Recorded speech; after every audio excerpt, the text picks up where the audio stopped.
The very thing that I've been concerned about appears to be manifesting, or at least the rhetoric is about launching some sort of unjust war.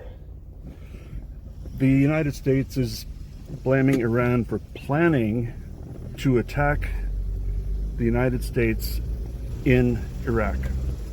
That's their allegation.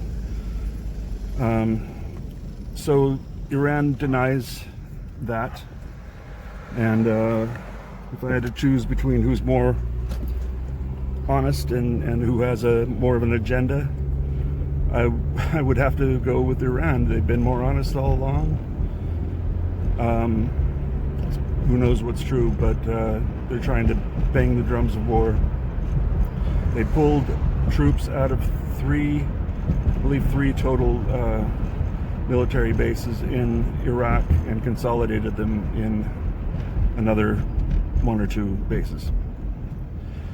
So, but they've kept combat troops, perfectly ready and ready to go. So then there's that, and then there's that they've been bringing Patriot missiles into Iraq, probably for this purpose, but also, I don't know if this has anything to do with it, but Turkey had requested Patriot missiles to fight Syria, and Turkey now twice has broken the ceasefire and attacked Syria. So that's another serious situation. But my biggest concern is that the U.S. will go full on, because we're blind to it, go full on and attack Syria and Iran with Israel's help, of course. And who knows what Palestine's in for. See, the thing about it is, I don't believe for a second that this is a coincidence that they're gearing up the war drums for Iran. I mean, it wouldn't surprise me a bit if they throw Syria in the mix, since Turkey and Syria are about to go off because Turkey's been attacking them. I don't believe for a second that it's a coincidence that we're in this viral mode, because if they do some really egregious bullshit, really horrific deeds, what are we going to do about it? Take to the street where we're not allowed to be? You know, we're going to protest?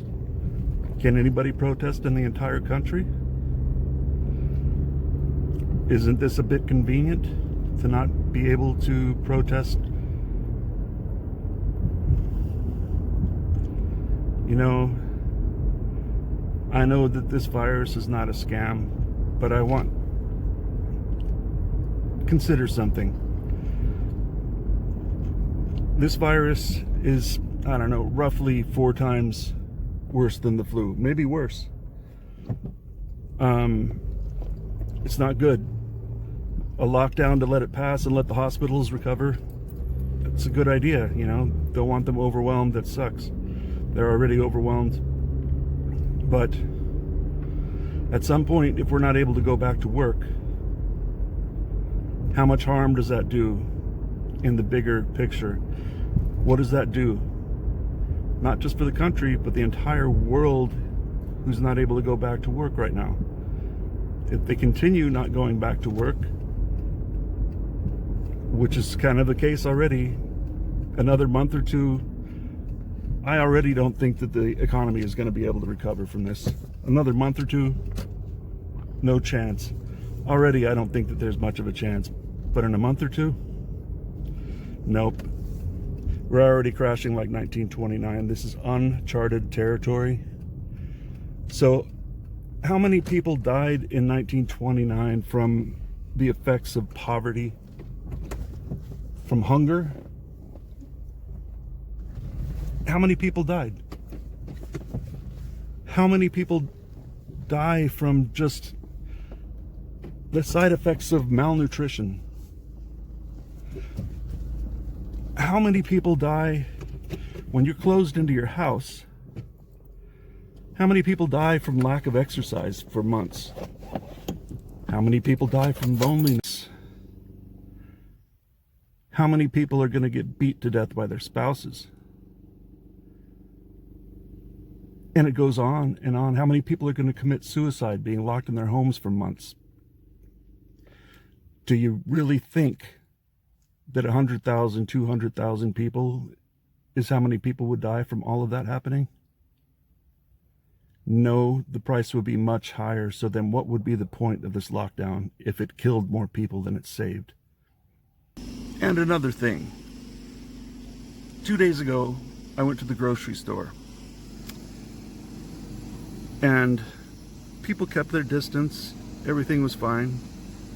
Today, I go to the grocery store, and about 50%, maybe more, of everybody in there are wearing masks.